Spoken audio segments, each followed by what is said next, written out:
여기 한국으로 떠나는 비행기 안에서 일본인으로 보이는 한 여성이 친구를 향해 큰 소리로 화를 내고 있습니다. 하지만 이내 큰 소리로 화를 냈던 여성은 뭔가 잘못되었다는 직감을 받으며 당황해하고 있는데요. 과연 이 여성에게는 무슨 일이 있었던 걸까요? 안녕하세요. 치바 나루타 국제공항에서 9년 동안 승무원으로 일했던 카와구치 미호라고 합니다. 얼마 전 한국에 우연한 기회로 갔다가 정말 믿을 수 없는 장면들을 봤었습니다. 사실 한국을 혐오하는 극우 성향이 매우 강한 부모님을 두고 있었던 터라 그런 환경에서 자라서인지 한국이라면 별로 내키지 않는 그런 게 좀 강했었습니다. 부모님은 항상 우리 일본은 위대한 제국이라며 칭송하셨는데 한국은 거의 일본이 먹여 키우다시피 했던 나라인데 아직까지도 다케시마와 위안부 등을 들먹이며 지난 과거사를 두고 일본에게 손가락질하고 있다며 감사함을 모르는 나라라면서 한국을 깎아내리시기 일쑤였었어요. 그러면서 아무리 한국이 기어올라도 절대 우리 일본에게는 대적할 수도 없고 넘을 수 없다며 한편으로는 어떻게든 일본을 이겨보려는 한국의 모습에 귀엽다는 말씀도 종종 하시기도 했습니다. 그런 환경에서 태어나고 자랐으니 저 또한 한국을 오해할 수밖에 없던 거죠.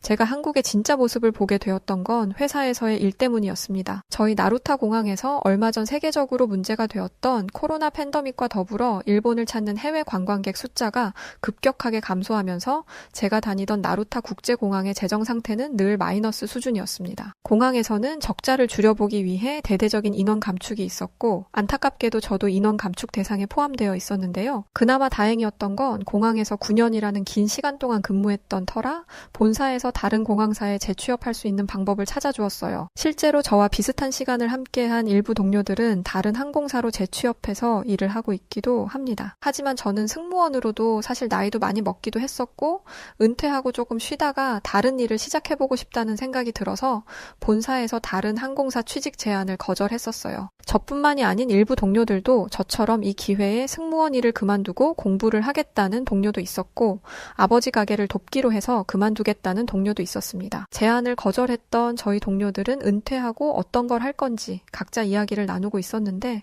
듣고 있던 한 동료가 일을 그만두면 우리 같이 이번 기회에 여행이나 한번 다녀오자는 이야기를 했어요. 사실 해외 여러 나라들을 승무원으로 많이 다녀오기는 했지만 우리가 여행으로 간 적은 없지 않냐면서 이런 제안을 한 거죠. 그러더니 자신이 평소 친하게 지내던 한국의 승무원 친구가 한 명 있는데 한국 공항에 대해서 이런저런 걸 보여주겠다고 했다며 한국으로 여행을 가보는 게 어떻겠냐는 저로서는 도저히 믿기 힘든 말을 했었습니다. 저는 당연히 한국을 가자는 동료의 말에 절대 안 간다면서 방방 뛰었고 공항에서 일을 하면서도 한국에는 가보지 못했던 다른 동료들 역시 여행을 가려면 선진국이라 불리는 유럽권의 좋은 나라들로 가야지 무슨 한국이냐며 반대했었어요. 저와 뜻이 같았던 동료들 역시 같은 일본인 동료들이라서 그런지 한국은 괘씸한 나라라면서 아무리 요즘 그나마 좀 발전해서 좋아졌다고 해도 가고 싶은 생각은 들지 않는다면서 한국을 가려면 혼자 가라고까지 하더라고요. 결국 그 친구는 혼자 한국으로 떠났고 저를 포함한 다른 동료들은 함께 프랑스로 향했습니다.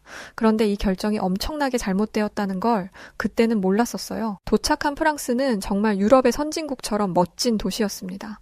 그러나 그런 환상은 곧바로 깨지고 말았었어요. 프랑스의 고속열차를 타고 프로방스로 이동하던 중에 저는 열차 안에서 큰 소리로 소리를 질렀었는데 제가 앉아있던 좌석의자 팔걸이에서 뭔가 작은 벌레가 기어다니고 있었기 때문이었어요. 바로 빈대였는데 워낙에 벌레를 극도로 싫어했었기 때문에 빈대를 보고 저는 기겁하고 말았었죠. 그때 제가 큰 소리로 소리를 질러 열차에 있던 프랑스 사람들의 온 시선이 저에게 향했고 어떤 프랑스 사람은 그런 저를 향해 열차에서 매너 없이 왜 소리를 지르냐면서 비난을 받았기도 했었습니다. 하지만 이건 시작에 불과했었어요. 동료들과 제가 함께 경험했던 고속열차 이외에도 가는 곳곳마다 빈대를 발견할 수 있었는데요. 영화관에서도 식당에서도 심지어 저희가 묵었던 숙소에서마저까지 빈대들이 속출했었는데 어떻게 선진국이라는 프랑스에 이렇게 빈대가 득실거리는 건지 대체 이해를 할 수가 없었어요. 그리고 어디 이동할 때마다 지하철을 이용했는데 왜 그렇게 열차를 타기 위해 내려간 지하에서 악취가 많이 나는지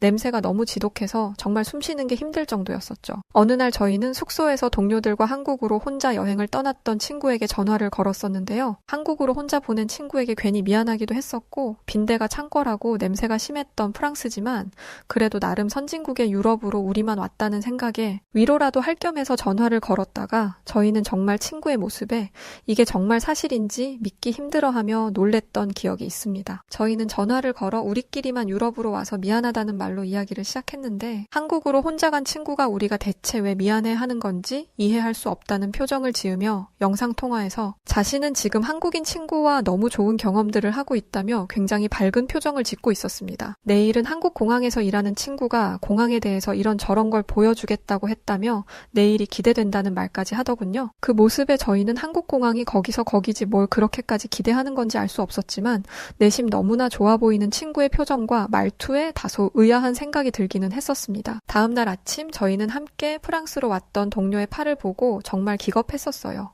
왜냐하면 빈대에 물려 빨갛게 목이 물린 것처럼 올라와 있었기 때문이었는데요. 이런 곳에 더 있다간 안 되겠다는 생각이 들어서 저희는 바로 그날 프랑스를 떠나기로 했었습니다. 정말 실망만 가득했던 여행이었고 전혀 즐겁거나 유쾌하지 않았던 여행이었죠. 그런데 그때 한 동료가 우리 일본으로 돌아가지 말고 한국으로 간 친구에게 가면 어떻겠냐는 말을 하더라고요. 전날 영상 통화 속 친구의 표정이 너무 좋아 보였고 분명 우리는 한국이 아무리 발전했다고 한들 우리 일본에 비해 한참 낙후된 도시로 알고 있는데 영상 통화 안에서 비추어졌던 한국의 모습은 전혀 다른 모습이었기 때문이었죠. 사실 저도 전날 동료와의 통화 후 궁금하긴 했었습니다. 저희는 한국으로 가보자는 동료의 말에 모두 수긍했고 한국으로 혼자 여행을 떠난 동료에게 전화를 걸어 한국으로 가겠다는 우리의 의견을 말했는데요. 저희 말을 들은 동료는 좋다며 도착하는 시간을 알려주면 마중나가 있겠다고 하면서 그날 공항을 소개해준다는 친구와 함께 둘러보자며 이야기를 하더라고요. 저희 동료들은 바로 한국행 비행기에 오르게 되었고 그럼에도 한국행 비행기 안에서의 분위기는 다소 무거웠는데요. 한국으로 떠나는 걸 계속 못 믿어했던 한 동료가 비행기 안에서 자신이 왜 한국행 비행기에 타고 있는지 화가 난다며 도착해서 우리보다도 볼품없고 후진국임이 틀림없다면 자신은 단 한순간도 주저하지 않고 그냥 일본으로 떠날 거라며 말을 했기 때문이었습니다. 저희들은 다소 긴장한 채 한국 공항에 도착하게 되었는데요. 도착한 순간부터 저희는 이건 완전히 뭔가 잘못되었다는 직감이 들기 시작하면서 주변을 두리번거리기만 했었습니다. 저희가 알고 있는 한국의 모습과는 전혀 다르게 처음 겪어본 한국 인천공항은 저희가 그동안 일하던 치바 나루타 공항과는 규모와 기술적인 수준에서부터 비교조차 되지 못할 만큼 차이가 났기 때문이었습니다. 더 놀라웠던 것은 한국 공항 내부 전체가 디지털 시스템으로 운영되고 있었다는 사실인데요. 공항에서 입국 심사를 진행하는데 단 10분밖에 소요되지 않았고 저희의 여권을 바코드 기계 위에 올려둔 채로 디지털로 된 문서에 사인만 하면 모든 과정이 끝나버렸었죠. 아직 저희 일본은 기계보다는 수기로 작성하는 것들이 매우 많은데 한국은 모든 것이 디지털화 되어 있었습니다. 한국은 이러한 첨단 디지털 시스템들을 이용해 긴 줄을 기다릴 필요 없이 빠르게 입국 심사가 완료되었었죠. 그렇게 우리는 입국장을 나와 공항 로비로 향했는데 저희는 얼마 가지 못하고 온몸이 얼어버린 채 그 자리에서 멈춰서고 말았었어요. 끝이 보이지 않는 웅장한 공항 로비의 모습에 넋이 나가버리고 말았고 정말 여기가 우리가 생각했었던 후진국인 한국이 맞는 건지 눈을 의심할 수밖에 없었습니다. 어떻게 커도 이렇게까지 큰 건지 정말 그 규모가 압도적이었습니다. 온몸에 소름까지 돋더라고요. 공항에는 수많은 외국인 관광객들이 웃으며 공항 여기저기를 누비고 다니고 있었고 엄청난 규모를 자랑하면서도 공항 내부는 무척이나 깔끔했습니다. 방금 전까지 있었던 프랑스보다도 훨씬 좋아 보였죠. 정말 눈으로 보면서도 믿기 힘든 순간들이었죠. 그런 시간을 보내던 순간 멀리서 한국으로 혼자 여행을 떠났던 동료와 함께 있었다는 한국인 친구분을 만날 수 있었는데요. 저희는 동료를 보자마자 얼싸안으며 잘 있었냐며 인사했고 한국인 친구분과도 인사를 나누었어요. 그런데 한국으로 혼자 여행을 왔던 동료가 저희 표정을 보더니 프랑스에서 무슨 안 좋은 일이라도 있었냐면서 왜 그렇게 표정들이 어둡고 창백해졌냐고 묻더라고요. 그 말에 저는 무슨 소리 하냐며 우리가 갔던 프랑스는 선진국답게 엄청나게 좋은 곳이었다고 거짓말을 했었어요. 그랬더니 그러냐면서 좋은 시간 보냈겠네 라는 말을 하더니 오늘 한국인 친구가 공항을 소개해준다고 했으니 구경 가자고 했죠. 그 한국인 친구분은 먼 거리 왔으니 일단 배부터 채우자며 인천공항 안에 있던 식당으로 저희들을 데려갔는데 특히나 상당히 충격적이었던 것은 공항에 자리 잡은 식당의 퀄리티가 마치 유럽 고급 레스토랑과 다를 게 없는 수준이었기 때문인데요. 한국은 그저 가난한 나라로만 생각했던 저와 동료들은 공항 안에 있는 식당의 넓고 깨끗한 환경에 이게 정말 공항 안에서 운영되는 주문되는 식당들이 맞는지 한국인 친구에게 계속 물어볼 수밖에 없었고, 한편으로 그냥 승무원을 그만두지 말고 재취업 기회를 받았을 때 한국 공항으로 재취업했었으면 어땠을까 생각하게 될 정도였습니다. 음식을 주문하기 위해 저와 동료들은 메뉴판이 적혀 있던 카운터로 갔는데, 한국인 친구분은 카운터가 아닌 이곳에서 쉽게 주문하면 된다면서 저희를 불렀고, 저와 동료들은 그 모습을 보자마자 엄청난 충격을 받을 수밖에 없었습니다. 한국 인천공항 식당에는 키오스크들이 모두 있었고, 키오스크에서 먹을 음식들을 선택해 주문 버튼만 누르게 되면 자동으로 음식이 주문되는 시스템을 갖고 있었기 때문입니다. 사실 일본에도 이와 같은 키오스크 시스템이 도입된 곳들이 있긴 했지만, 한국처럼 모든 식당이 이런 시스템을 가지고 있을 거라고는 전혀 상상하지도 못했었고, 심지어 우리 일본에 있던 키오스크 기계보다 훨씬 더 세련되고 첨단화되어 보였기 때문이었어요. 식사를 마치고 더 좋은 곳을 구경해주겠다며 기대하라고 했고, 그렇게 간단히 식사를 마치고 저희는 한국인 친구를 따라 어디론가 이동하기 시작했습니다. 그렇게 도착한 곳을 보고는 저희 모두의 말문을 막히게 만들고 말았는데요. 저희가 도착한 곳에는 엄청나게 비싸 보이는 수면 의자들이 줄지어 있었고, 더욱 충격적이었던 것은 공항 내부에 깔끔한 샤워실이 있었기 때문이었습니다. 보통 한국으로 온 관광객들은 일찍 찾아와 항공권을 발권하고 수화물을 붙이고도 몇 시간 정도의 시간이 남아서 공항에 대기하게 되는데, 공항 내부에 이런 편의시설들을 이용하면서 시간을 보낼 수 있도록 준비되어 있었던 것이었고, 정말 말도 안 될 정도로 너무 충격적이었던 건 이 모든 시설을 이용하는데 비용이 전혀 들지 않는 무료라는 것이었습니다. 분명 한국은 예전에 비해 많이 발전되긴 했지만 아직 우리 일본을 따라오려면 한참이 걸릴 만큼 가난한 나라라고 여겼는데, 저희가 지금 보고 있는 한국의 공항은 지금 한국 곳곳을 돌아다니며 구경하고 있지도 않고, 고작해야 공항을 둘러보고 있는 건데도 여행지를 다니는 것과 같이 시설들이 모두 대단했었기 때문이었습니다. 저와 동료들은 지난날 공항 승무원으로 수년간 일하면서 한국의 공항을 경험하지 못했던 사실에 계속 후회가 되더군요. 이쯤 되니 한국 승무원 직원들만 이용할 수 있는 시설들은 또 얼마나 잘 되어 있는지 궁금했었고, 한국 공항에서 일을 했던 한국인 친구에게 결국 물어보고 말았는데, 그 말을 들은 한국인 친구는 직원들만 이용할 수 있는 전용 식당이 준비되어 있고, 직원들이 언제든 쉴 수 있는 숙소와 샤워실부터 의료시설까지 없는 걸 찾기 힘들 만큼 모든 게 구비되어 있다는 충격적인 말을 해주었습니다. 나루타 공항에는 기숙사는커녕 공항에서 밤을 보내야 할 때도 기숙사를 잡아주는 경우도 거의 없어서 일일이 직원들이 인터넷으로 숙박시설을 예약해 찾아다녀야 했는데, 한국공항은 직원들을 위한 편의시설까지도 완벽하게 구비되어 있다는 소리에 다시 한국 인천공항으로 재취업하고 싶다는 생각이 들 정도였습니다. 공항에서부터 남다른 포스를 풍기던 한국의 모습에 저희는 한국의 수도인 서울은 어떨지 궁금해지기 시작했었어요. 한국인 친구는 서울로 갈 수 있는 공항의 지하철 위치를 알려주고는 일 때문에 잠시 가야 할 곳이 있다며 이따 저녁에 다시 오겠다고 했는데요. 근데 정말 놀랍게도 공항에서 한국의 수도인 서울역으로 바로 가는 지하철이 공항에 있었습니다. 이렇게 곧바로 서울로 갈 수 있는 지하철을 탈 수 있다는 것에 너무 놀라웠는데, 왜냐하면 일본도 중심에 있는 공항들에도 지하철을 탈 수 있도록 연결은 되어 있지만 한참을 걸어가야 하는데, 한국은 바로 연결이 가능한 곳이 가까운 곳에 준비되어 있었기 때문이었고, 시설도 일본보다 훨씬 세련되어 보였기 때문이었어요. 도착한 서울은 지하에서 1층 밖으로 나서자마자 정말 압도적인 모습을 보여주었는데요. 건물 한 벽면이 모두 LED로 멋진 이미지의 장면들이 연출되고 있었기 때문이었어요. 사실 서울이라는 도시가 이렇게 거대한 도시인지 정말 상상해본 적도 없고, 제가 살았던 일본과 비교해도 훨씬 선진국 같은 느낌을 받았습니다. 우리는 서울의 도시에 도착해서 정말 여기가 한국이 맞는 건지, 우리는 지난날 부모님 분들로부터 무엇을 들으며 자란 건지 정말 당시에는 부모님들이 원망스럽기까지 하더군요. 저희는 저녁이 다 된 시간이라 배도 채울 겸 해서 서울에 있는 한 식당으로 향했습니다. 도착한 식당에서 처음 메뉴판을 보면서 화려한 음식 사진에 눈이 휘둥그레졌는데요. 음식뿐만 아니라 식당 종업원분이 친절하게 주문을 받아주셨지만 그 다음 기본 음식이 나올 때는 로봇이 배달을 하는 모습에 넋이 나갔죠. 보통은 식당에 음식이 나오면 종업원들이 접시에 음식을 들고 오는데, 저희가 갔던 서울의 한정식 식당은 넓은 판이 있는 로봇이 그 위에 음식 접시를 담아서 우리 테이블까지 오는 것 아니겠어요? 테이블 앞까지 오니까 직원분이 오셔서 테이블에 접시를 예쁘게 놓아주셨죠. 로봇에 있는 음식을 다 옮기고 나니 로봇은 알아서 다시 주방 쪽으로 이동해서 다음 배달을 준비하더라고요.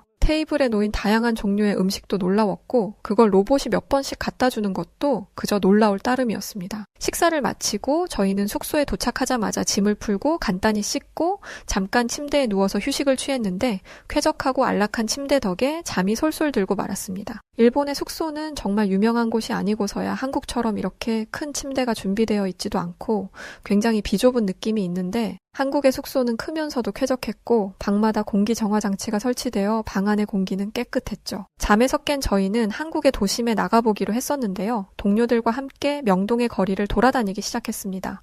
명동 거리는 사람들로 북적였고 정말 가지각색의 맛있는 먹거리들이 즐비했었어요. 에너지가 넘치는 거리였죠. 그런 명동 거리를 한참을 걷다 보니 웬 작은 개천이 보였는데 한국에서는 이걸 청계천으로 부르고 있더라고요.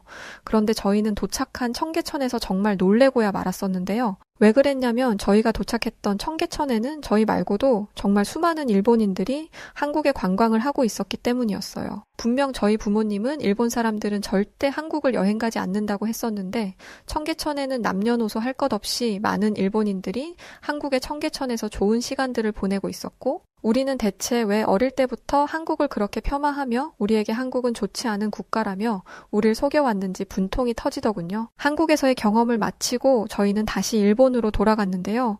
한국에서 너무 충격적인 경험들을 많이 해서 그런가 괜히 일본에 돌아가서 본 일본 거리는 모든 곳들이 좋지 않아 보였습니다. 한국보다 도로는 비좁았고 건물들이나 시설들은 낙후되어 보였으며 일본이 과연 한국보다 선진국이고 잘 사는 나라가 맞는 걸까? 의심마저 들어서 인터넷에 검색을 해보기까지 했었는데요. 그런데 저는 인터넷에 나와 있는 지표들을 보고 정말 큰 충격을 받았었습니다. 세계에서 가장 발전되고 잘 사는 국가 1위부터 20위까지 점수와 순위가 매겨져 있었는데요. 20위에 아이슬란드, 19위에 홍콩, 18위에 아랍에미리트, 17위에는 영국, 16위에 캐나다, 15위에 오스트리아가 있었고 근데 영국이 17위라는 것에 좀 당황스럽더라고요. 14위에는 벨기에가 있었고 13위에는 독일, 12위에 노르웨이, 11위에는 싱가포르, 10위에 이스라엘이 있었습니다. 유럽 국가들 중에 유명하다던 영국과 독일이 각각 13위와 17위라니 과연 우리가 알았던 유럽의 선진국가라는 게 전혀 잘못된 생각을 가지고 있던 게 아니었나 싶었던 순간이었습니다. 그런데 놀라운 건 지금부터였는데요. 9위에 핀란드, 8위에 네덜란드, 그리고 7위에 저희 일본이 랭크되어 있었기 때문이었어요. 우리 일본은 랭킹 종합점수 3.94로 세계에서 가장 잘 사는 국가 7위에 있던 것이었어요. 그런데 한국은 아직도 보이지 않고 있었죠. 그걸 보면서 한국은 20위권에도 들지 못한 모양이구나 싶었을 무렵 6위 대만이라는 글자에 저는 믿기 힘들어 했었는데요. 우리 일본이 대만보다도 못 사는 나라가 되었다는 현실에 참담한 기분까지 느낄 정도였습니다. 근데 더 저를 참담하게 만들었던 건 5위에 스웨덴, 4위에 스위스, 3위에 덴마크가 있었는데 2위에 글쎄 한국이 당당히 이름을 올리고 있었습니다. 한국은 랭킹 종합점수 6.52로 상당한 경제 발전을 일군 모범이 되는 나라라고 명시되어 있기도 하더군요. 1위에는 미국이 있었습니다. 일본과 한국의 랭킹 점수는 거의 2배 가까이 차이가 날 정도로 한국이 압도적으로 높은 순위에 있던 거죠. 심지어 제가 찾아본 이 인터넷 자료는 야후였는데 일본이 이렇게 한국의 순위가 높다는 걸 알면서도 일반 국민들에게 감추고 한국을 폄하하기만 했던 건지 정말 제가 태어난 나라지만 이해가 안 됐었어요. 저는 최근 다시 한국을 가보기 위해서 계획을 짜고 있는데요. 저뿐만 아니라 함께 한국을 다녀왔던 동료들도 함께 다시 가기 위해서 준비하고 있습니다. 이번에 떠나는 여행은 한국의 수도가 아닌 제2의 도시라고 불리는 부산을 찾아볼 계획인데 인터넷에서 본 부산은 넓은 모래사장과 엄청나게 높은 초고층 빌딩들의 그 조화가 너무 이색적이고 멋지다는 생각을 갖게 돼서였어요. 저는 예전과 너무 다르게 한국에 대해 전혀 나쁜 감정이 없고 오히려 부모님들에게 현실상을 제대로 보라며 한국이 모든 순위에서 일본을 압도하고 있다는 자료들을 보여주기까지 했는데요. 부모님은 그런 저의 모습이 불편했는지 현재는 괜히 서먹한 사이가 되어 어색해지고 말았죠. 하지만 어디까지나 사실은 사실이기에 언제까지 숨길 수 없는 것이고 배울 것이 있다면 배워야 한다는 생각을 갖습니다. 다시 찾아가는 이번 여행을 통해서 좋은 경험을 또 한 번 하기를 원하고 있고 이번 여행 이후에는 부모님을 강제로라도 모시고 한국을 찾아가 진실을 눈으로 직접 보시게 할 계획입니다. 자, 오늘은 한국이 가난한 후진국일 거라고 오해하고 있던 카와구치 미호 씨의 한국 경험을 담은 사연이었습니다. 오늘의 사연 어떻게 들으셨나요? 오늘의 사연을 재밌게 들으셨다면 구독과 좋아요 남겨주시고요. 그럼 저는 사연을 읽어드리는 여우튜브의 송은지였습니다. 활기찬 오늘 되시고요. 끝까지 시청해주신 모든 분들 감사합니다.